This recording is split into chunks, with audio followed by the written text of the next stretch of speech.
Most of the students that come to me are looking for one thing, but they can't quite articulate it. They want to get better at guitar, obviously. They can strum their favourite chords, their favourite songs, but they want more. They're feeling dissatisfied.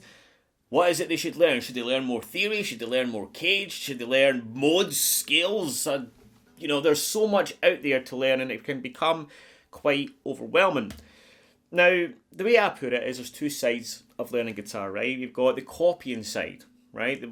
The side we all start on, where we're copying songs, we're copying licks, and that's great. We need to do that. But there comes a time where you become dissatisfied with that, and you want to be able to pick up this baby and do what was meant to be done, all right, on these 6 strings, and that is expression. You want to pick it up and, not just imitate your favourite artists, but do what they do and, play something that you can come up with. And that comes down to, building technique and building knowledge in a step-by-step process, all right? But what I'm going to share with you today is something that I share with my students, and that is the foundation to improvise, all right? Being able to pick it up and play something. All right, so I'm going to show you a few different things. I'm going to show you how to do that in the context of a really easy 12-bar blues, some really easy concepts, some visualization stuff, something called call and response. And this is meant to be a template that you can build on as you get further down your guitar journey and start adding more stuff to. So I really hope you enjoy this one. So make sure you've got your guitar ready and let's get into it. Before we do, everybody is talking about Black Friday these days, right? And I'm sure you're sick to death of getting ads flung at you in the face from all angles. But I am going to offer something for anyone who does want to work with me. I'm offering my 12-week transformation program with an extra 2 weeks. So you'll get 14 weeks rather than 12 weeks, an extra 2 weeks free. So if you want some structure, you want a path, you want to be able to develop yourself as a guitarist and cover all the things that we've been talking about, then you can apply for that in the description. And for the first time ever, for a limited time, I'm going to be offering one-off guitar lessons via Zoom. So if you want to just go over a few things with me, if you've got any questions, anything that you need help with, then you can book a one-off call as well. So there you go. Let's get on with the lesson. So the first thing we need to do is lay down the structure, right? We need to lay down a template to put all the licks in, right? So we're not just playing random licks across the fretboard. We need to have something musical going on, which means we hear a chord progression. And a 12-bar blues is an excellent template for that. So I'm going to guide you through that really quickly, right? Because it's really easy. We're going to start with some power chords, and that's how we're going to play it. So our E part, we're just going to have our index finger on the A, and we're going to play the low E, and we're going to play our first 4 bars like that, right? 1, 2, 3, 4. 1, 2, 3, 4. 1, 2, 3, 4. 1, 2, 3, 4. Right? That easy. Now that is very boring, right? But we're going to fill it in, fill the blanks in with some tasty phrasing in a second. But that's our first 4 bars. Right? Our next 2 bars are in A. So we just bring our index finger down one to the D string and do the same thing and get the A string open this time. 1, 2, 3, 4. 1, 2, 3, 4.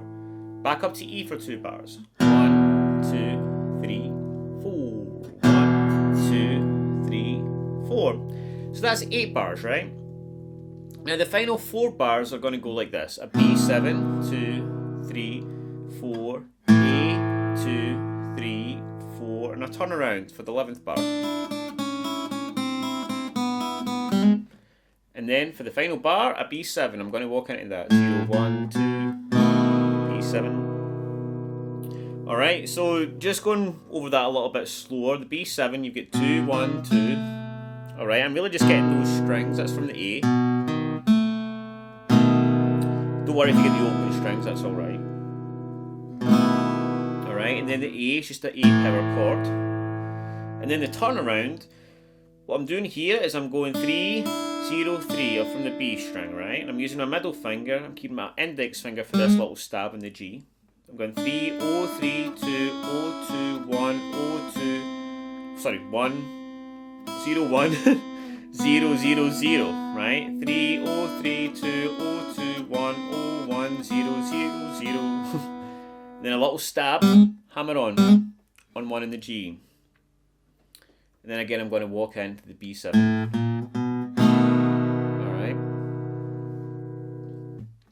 So a quick recap of that, right, because it's very important that we have the structure in place. We've got 4 bars in E. 1, 2, 3, 4. 1, 2, 3, 4. 1, 2, 3, 4. 1, 2, 3, A. 1, 2, 3, 4. 1, 2, 3, back to E.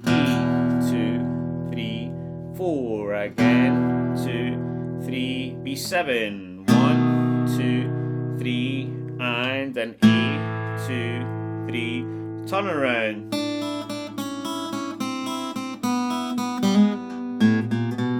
Finish it off on a B7, and that's the structure.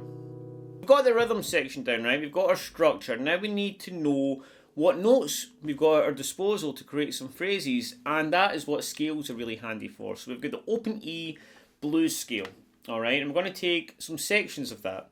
So what we're going to use is 5, 3, 5, 3, right? We've got 5, 3 in the high E, 5, 3 in the B.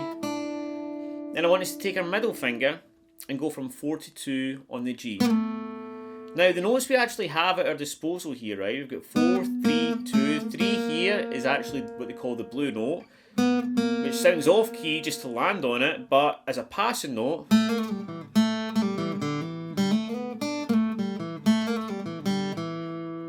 sounds pretty cool, right? So, but I want us to get in the habit of sliding from 2 to 4 because a lot of cool licks are found there, right? You know,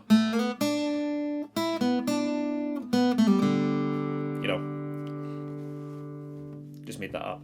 But yeah, a lot of cool licks here. So I want us to get that muscle memory in, right? It's a great place to find some stuff.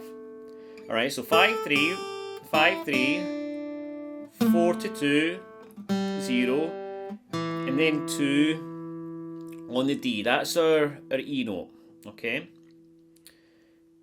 And then we can continue that, 0 on the D, 2, 1 on the A. Again, that's our blue note, 0 on the A, 3 on the E, and open. Of course, you can rewind this, pause it, to make sure you get it all in.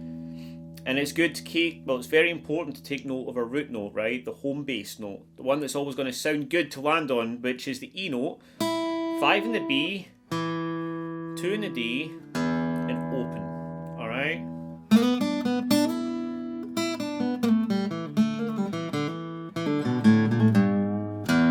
Alright, so it's always going to sound like we've resolved every time we play that note. Anyways, we're going to keep it simple. That is our scale, and now we need to come up with some phrases. So a really cool method of using when you're phrasing, and you hear this a lot in blues, is a call and response, and that is what it sounds like is asking something and getting a response, right? So you want to imagine there's two conversations happening with the guitar, and we're going to start off really simple, but we're going to build on this, right? It's very important we get this step down first and we get used to playing a bit of rhythm and a little lick. Okay, so again, this is a template. You can build on this yourself. But the first little lick is going to be simple. It's going to go 3, 5 on the B, getting that root note. And then the response is going to be 5, 3. And we're going to get used to playing that through the 12-bar blues. So we're going to go 1, 2, again, 1, into A, can hammer on, pull off, back to E, or a slide, then B7, A, turn around,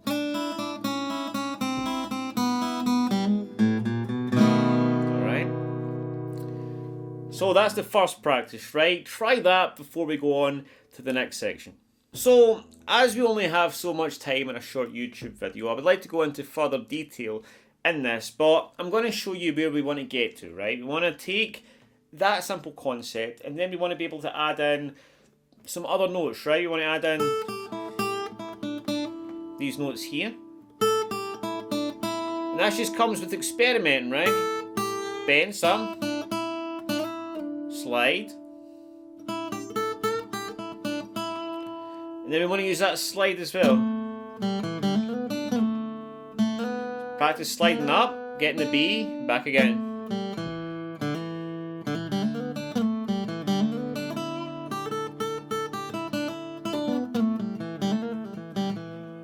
Alright, and practicing stuff like that.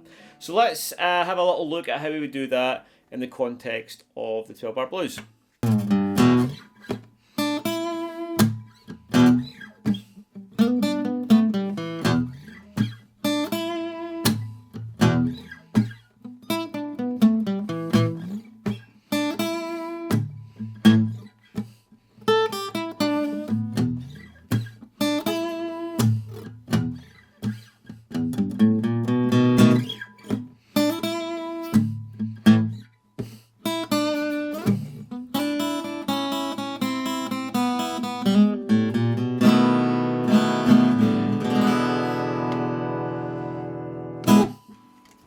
Alright guys, and that's it. Again, that was a very shortened down version of what I would normally cover with my students. So if you like that kind of stuff, then, you know, again, there's options to work with me. More on that kind of thing.